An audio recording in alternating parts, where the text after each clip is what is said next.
Good morning everybody and welcome to Jim's 5am Club. I come to you from a vantage point, a gorgeous vantage point here at Bronte, up here on the rocks. There are people down in the pool there swimming. There are people on the beach surfing and swimming in the bogey hole, which is just there. And it's a glorious winter's day.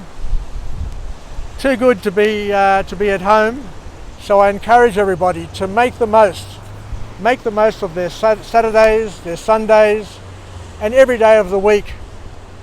You don't have to be cooped up at home. You don't have to spend the rest of your life planning what you're doing. Just get up and about and get out of your house and come down here to the beach and go for a walk and make the most of these beautiful sunny conditions. Check it out. It's mild, it's beautiful. I'm in a short sleeve shirt. It's absolutely great. Anyway, while I've got you here, I just want to have a chat to you about a topic which is near and dear to my heart. Yesterday I was at work and I was chatting with a peer of mine, one of my workmates, and she was having a tough day, a challenging day for personal reasons. And anyway, with our discussion, we got to the point where I just said to myself, why is it that we can't all be at a high at the same time? Why is life structured in a way that some days I'm up, sometimes I'm down, and other people are also up and down? So it's all cyclical. If you sit and think about it, it's all cyclical. You know, we have good times, we have bad times, and most days we'll come across somebody who's got a challenge. They've got a challenge with their boss, a challenge with their partner, a challenge with their siblings. You name it, a challenge with their parents. You name it, every day is a new challenge, a new problem that is presented, but also an opportunity to solve those problems. But then I sat and thought, and I said that, you know, if you sit and think about it, throughout our lives, we don't have too many opportunities where we can all be on a high at the same time. And I sat and looked back over my life. I just saw a whale just breaching over there. It's a whale breaching season at the moment, and they're on fire today. It's a beautiful flat day, and I can see whales everywhere just smashing and doing the actual boom kaboom bombs. Even though they're offshore, I can clearly see them launching themselves and re-entering the water. Anyway, let's not get carried away and go off on too much of a tangent. But what I wanted to say was that when we look over our lives, we don't have too many opportunities where we can all have a wonderful shared experience. And the way I see it is those days are usually, and I look back at my life, my wedding day, where I was on a high, my parents were on a high, my in-laws, my friends, my family, my guests.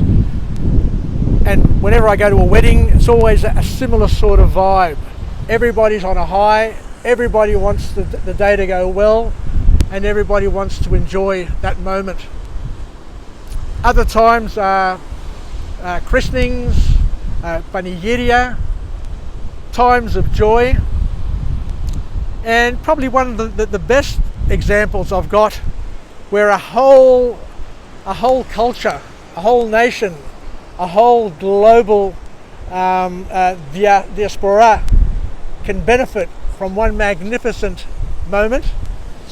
For me, it was when Greece was in the Euro 2004.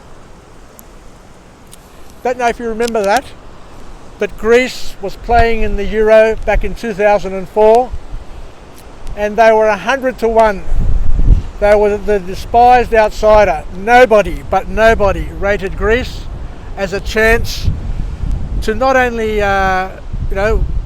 progress, but to beat some of the big, powerful soccer nations. I remember slowly but surely the Greek team were delivering one upset after the other. I remember staying up all night watching Greece-France, and Greece won that. But the bottom line, let's finish it off. The bottom line was that Greece was in the final against Portugal, who were the hosts. And nobody rated them as a chance of winning that. But I just shiver to think.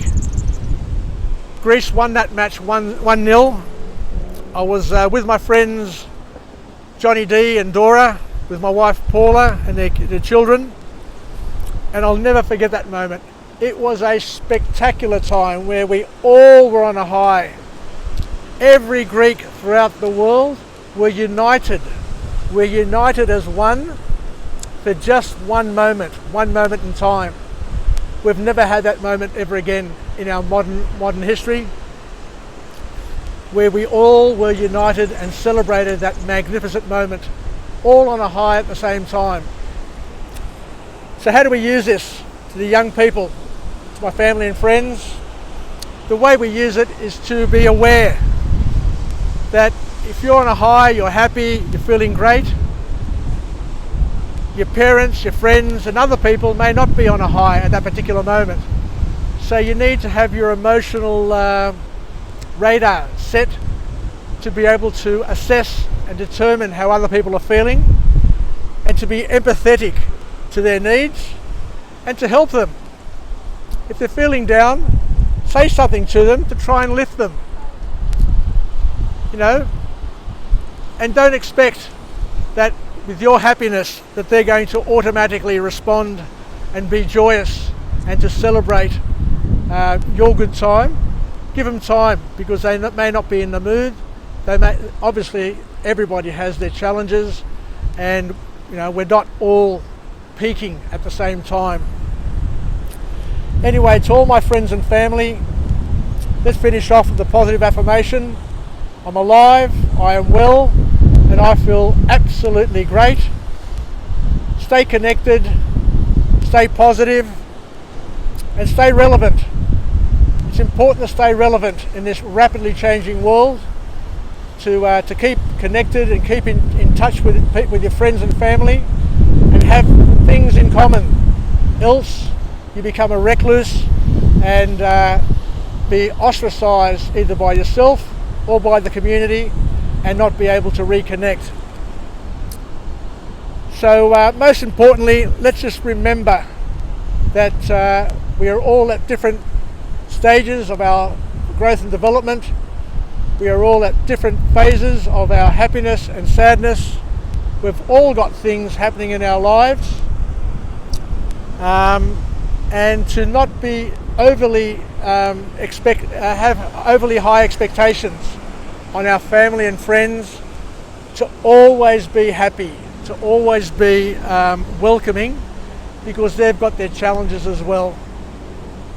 Anyway, I think I'll leave it there. It's a wonderful, wonderful day. I wish you all the best. I've got a helicopter coming back. Let me just show you the helicopter as it comes flying along this beautiful, awesome eastern coastline of New South Wales. So take care, everybody. Look after yourselves, and until tomorrow 5 a.m. I'll be coming back to you, hopefully with another wonderful location, another wonderful vantage point, showcasing and highlighting the beauty of this city, and with another empowering message for those who are interested. Yasas, take care. Kita tapume. Bye for now.